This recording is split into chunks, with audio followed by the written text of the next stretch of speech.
Do you think that nothing else can shake your relationship? What if your husband, out of the blue, brought his pregnant lover to live in your house without even asking your opinion? This is just the starting point of a story full of twists and turns that will keep you entertained until the last second. Before we start, subscribe here to the channel and leave a like so you don't miss any details of this unbelievable plot. Ready? My husband came home with his pregnant lover, as if it was completely normal to humiliate me because I didn't have children. But ironically, he choked on his soup when he saw what was on television. Hello, welcome. Take the opportunity to subscribe to the channel and activate notifications. I never thought that one day I would report something like this. I used to think that these stories we see on forums always happen to other people, not us. But here I am, trying to put into words an experience that turned everything upside down. It was a monotonous Thursday.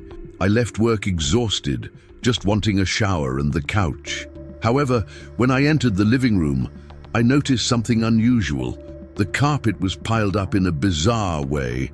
The pillows were stacked on top of the table, and my husband, Rael, was sweating as he dragged the armchair across the room in a clumsy way. When he saw me, he tried to act casual, but it was obvious there was something going on. "What are you up to?" I asked, curious, but still not thinking about anything serious. He let go of the chair, wiped the sweat from his forehead, and said the phrase that still echoes in my mind today: "Let's reorganize everything. We need one more person to fit in here." I swear I laughed, thinking it was a joke. Maybe he wanted to rent a room in the apartment or something. But his serious expression put an end to my laughter. I looked around trying to understand. It was then that he continued, with a calm so false it hurt. "I didn't have a chance to tell you before, but Ava, my girlfriend, is pregnant, and the three of us are going to live together here." It was like a punch in slow motion. Initially, I thought it was some grotesque joke. Then, seeing that he was serious, I felt the ground disappear. I tried to speak, but my voice wouldn't come out. It was as if my body had gone into disarray. "She has no other place to stay," he added, acting as if it were perfectly logical. "The rent is expensive. She doesn't work at the moment. Here, it's easier. You can use the smaller room. She and I got the biggest one since the baby is coming."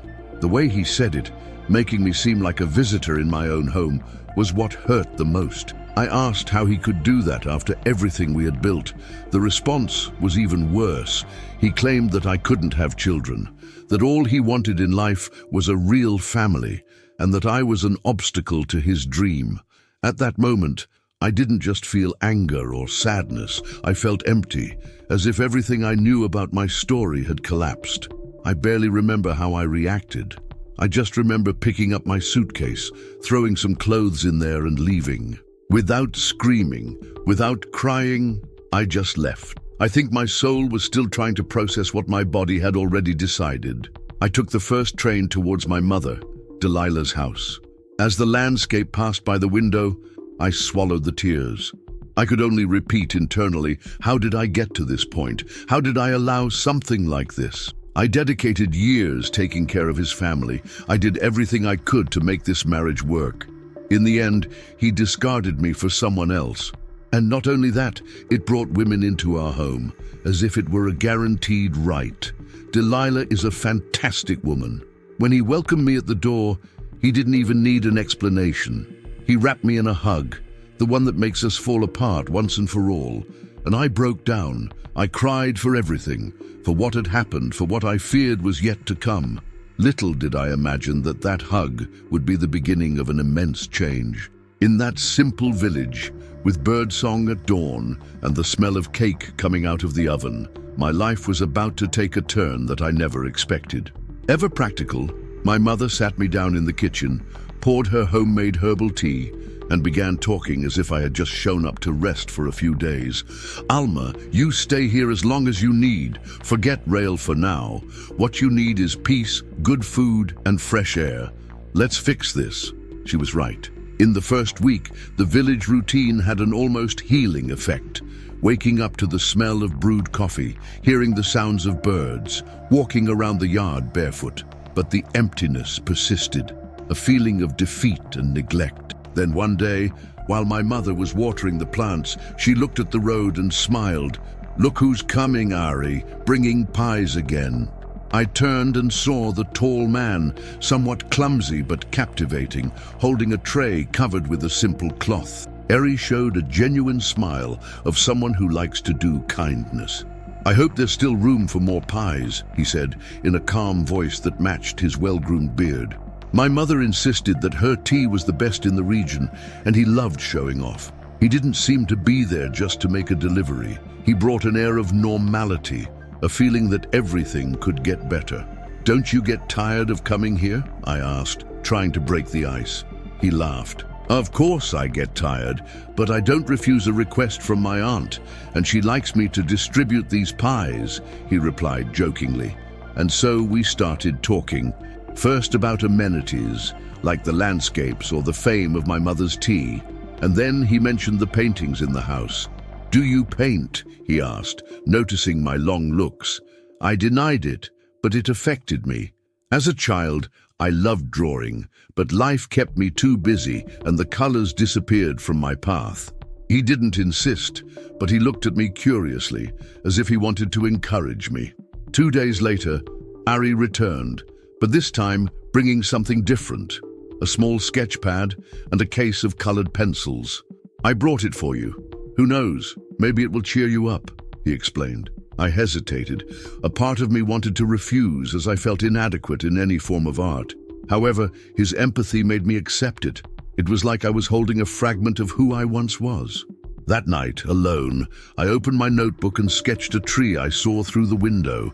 At first it was strange. My fingers felt rusty. My head was full of uncertainty. When I finished, however, I felt a shy pride that I hadn't felt in months. Painting then became more than a hobby. It was my refuge, the place where I could pour out all the feelings that words couldn't express. And slowly, I also opened up to Ari, telling him about the betrayal, about the humiliation of feeling insufficient.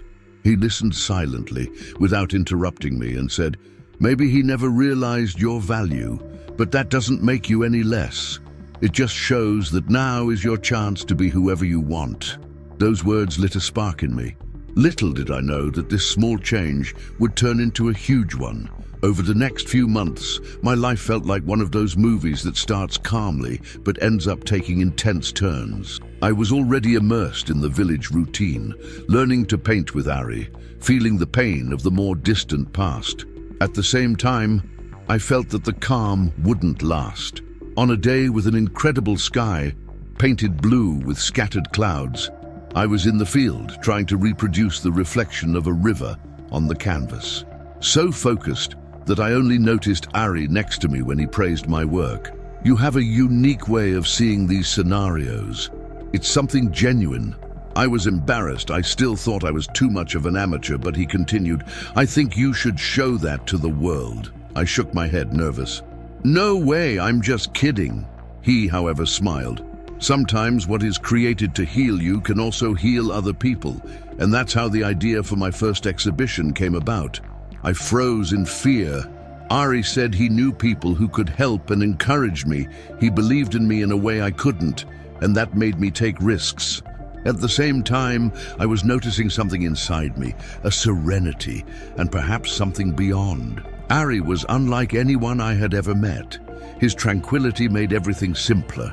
The main thing, he didn't try to save me or fix me. He simply supported me, let me discover myself in my own time.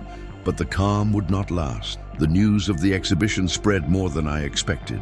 Delilah, proud, commented to her neighbors, who commented to their friends, and suddenly a large part of the village knew. It didn't take long for Rael to find out. I found out from a mutual acquaintance that he was furious. On the day of the opening, while everything was going well, I saw him standing at the entrance to the gallery. He looked tired, with deep circles under his eyes, but his eyes still had that arrogant gleam. "So this is where you hid?" He let out a forced laugh. I never imagined I was capable of this. I swallowed hard, not knowing how to react, Part of me wanted to scream, but another part knew he wasn't worth the effort. So I just said, "I'm not hiding, I'm just living my life." He laughed, but it was an empty laugh. I noticed that something in him had changed. Less pride, more discouragement. However, it was momentary. Rael started making cynical comments, trying to destabilize me. Ari noticed the situation and approached, placing his hand on my shoulder lightly in a gesture that said, "You are not alone." Then he greeted Rael firmly. "You must be the famous Rael. I heard about you." The other narrowed his gaze, uncomfortable because he couldn't intimidate Ari. He mumbled something and left, turning his back on the exhibition. Later I found out that his life with Eva wasn't easy at all. She, who loved to show off so much, didn't help at all. And the bills for the baby, which was supposedly his, were already high. There were rumors that even the paternity was in doubt, but I didn't want to know anymore. I had my way now. My exhibition was a success. For the first time, I started to believe that I was good at something, and above all, that he deserved to be happy. Ari was there at every step, helping me face my fears and making me understand that love doesn't have to hurt. With him, everything was light, natural, and I realized that what I felt went beyond gratitude. I was in love for the first time in a healthy way. Life wouldn't be the same, and I was okay with that. The weeks after receiving my first international invitation were a roller coaster of sensations. Enthusiasm for recognition, invitations to participate in events, affection from people who knew my paintings. But I still carried a weight. A part of me felt that something needed to end for good, and that something had a name, Rael. I didn't look for it, but life has a strange way of putting certain things in front of us. One night, returning from an opening, I was in the car with Ari. We stopped at a traffic light, and I saw Rael on the other side of the street standing, holding a shopping bag. He recognized me, but hesitated to cross. Maybe when I was accompanied, maybe out of guilt. Ari noticed my discomfort. "Is everything okay?" I shook my head. Just a ghost from the past. He didn't insist, and I thanked him. A few months later, the chance to end the cycle came in an unusual way.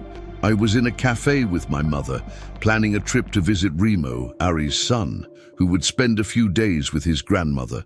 A woman approached. It was Eva. I barely recognized her. I was so dejected. He confessed that he needed to talk to me. "Alma, I know I don't have the morals for this, but I needed to tell you that Rael still thinks about you. He lives repeating his name, carrying endless remorse." Later, she admitted that she hadn't really loved him, that she used him as a way to escape her own messed-up life, and that despite everything, he didn't blame her entirely. She said he remained determined to find some way to get the forgiveness he thought he needed. As much as I wanted to be indifferent, I couldn't. Not because she still had feelings for him, but because she knew there was unfinished business. So, the following week, I went to the small apartment where he lived. He opened the door and seemed surprised to see me.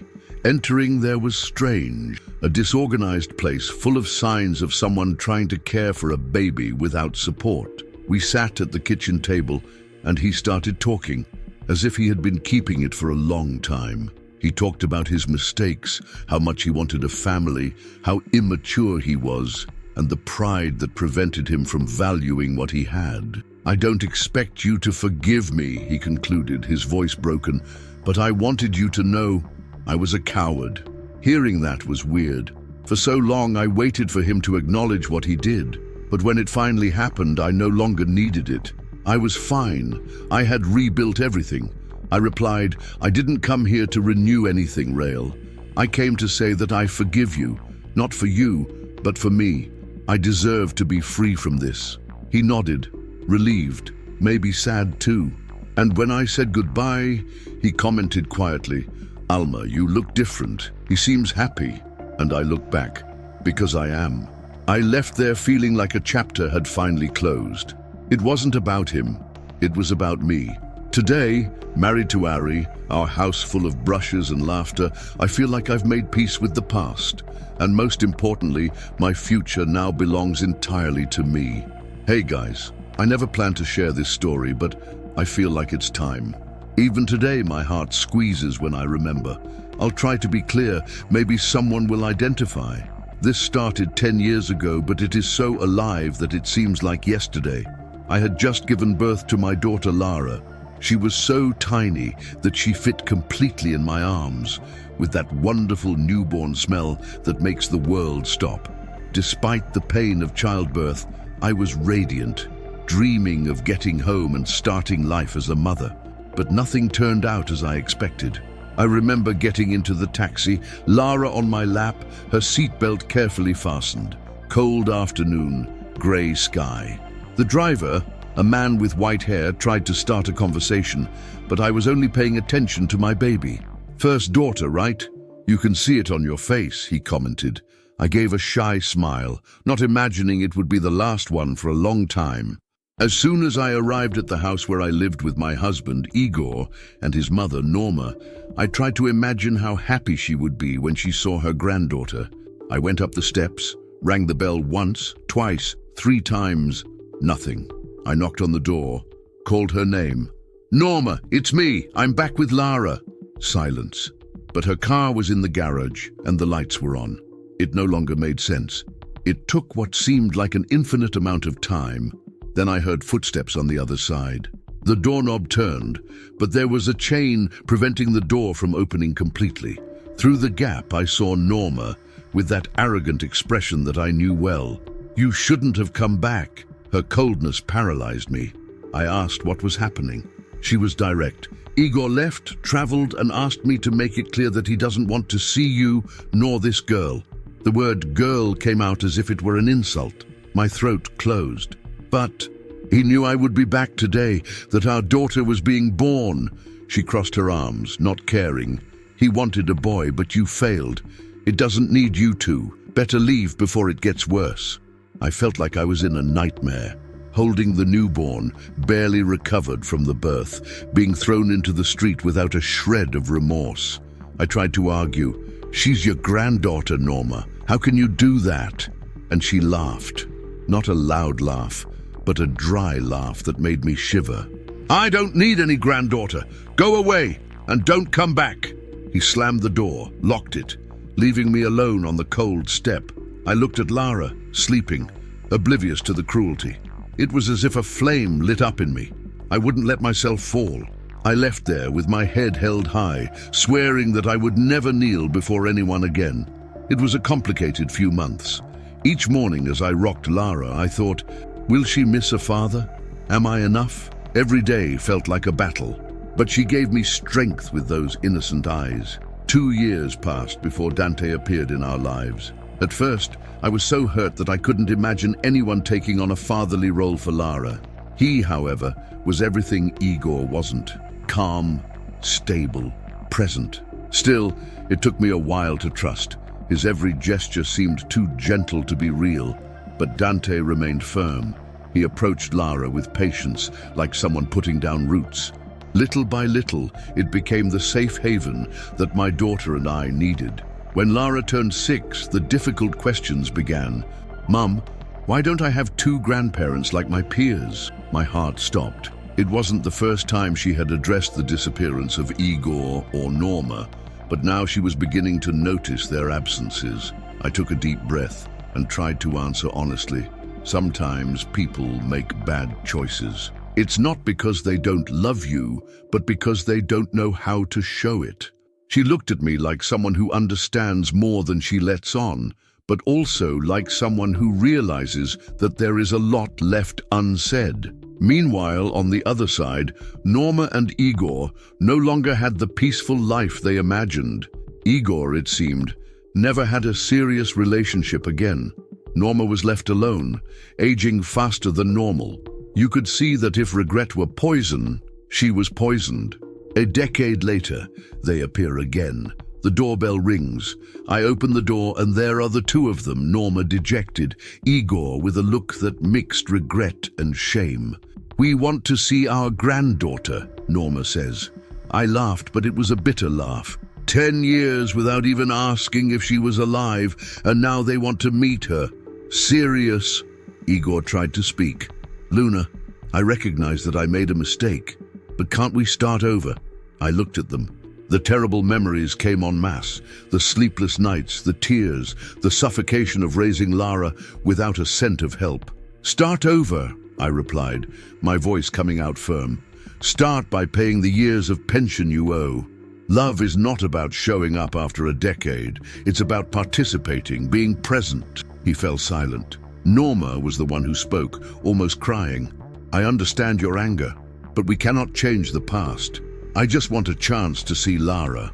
I called Lara, who appeared and faced them both. Why only now? She asked. You haven't been here before. Igor started to respond, but she continued. I already have a father and a grandmother. I don't need you. And he withdrew, leaving them without any reaction. They left, but not without me making it clear. If Igor wanted to be a father, he had to be a real father, with obligations. I had closed the door, certain that it would end there.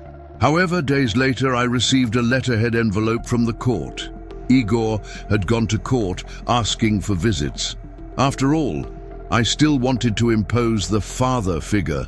I felt anger and fear, not because he had any victory, but because of the mess he would put Lara through. I told Dante, who tried to calm me down, he may have legal rights, but love is not binding. Even so, I prepared to fight for Lara. At the first hearing, we both explained our points.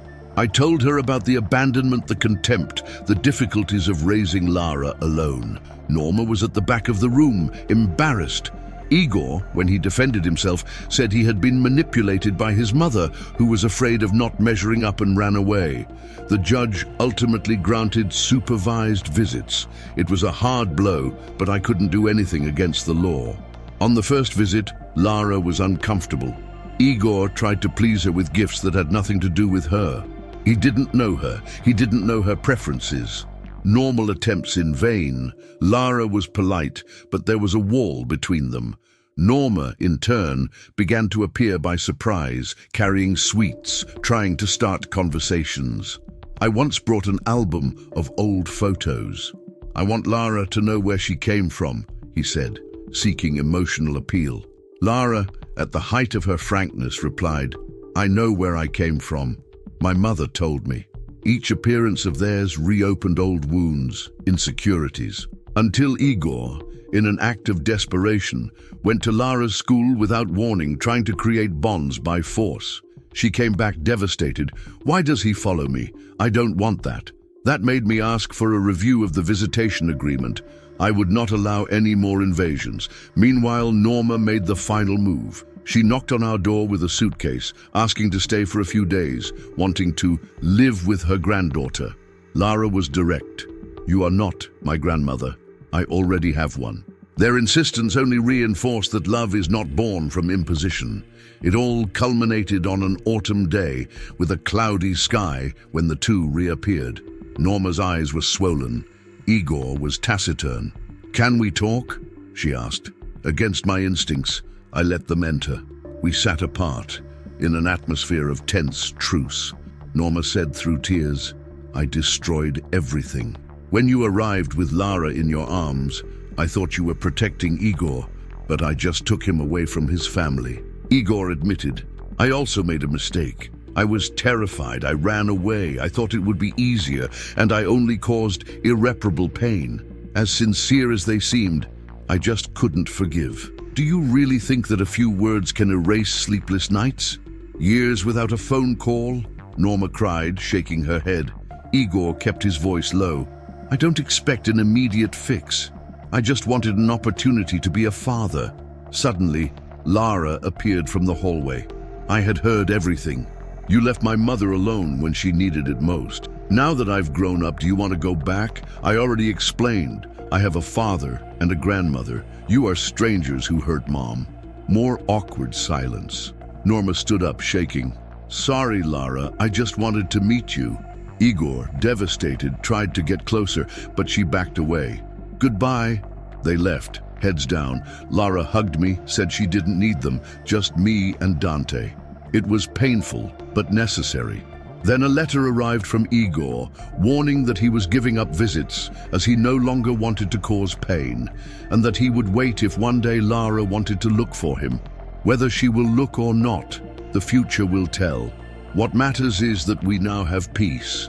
It's everything I've ever wanted, a united family that supports each other, and I already have that. Thank you for following along. Don't forget to subscribe to the channel, leave a like and activate the notification bell so you don't miss any of the next stories. A big kiss and see you later. I'm sure the next video on the screen will also move you.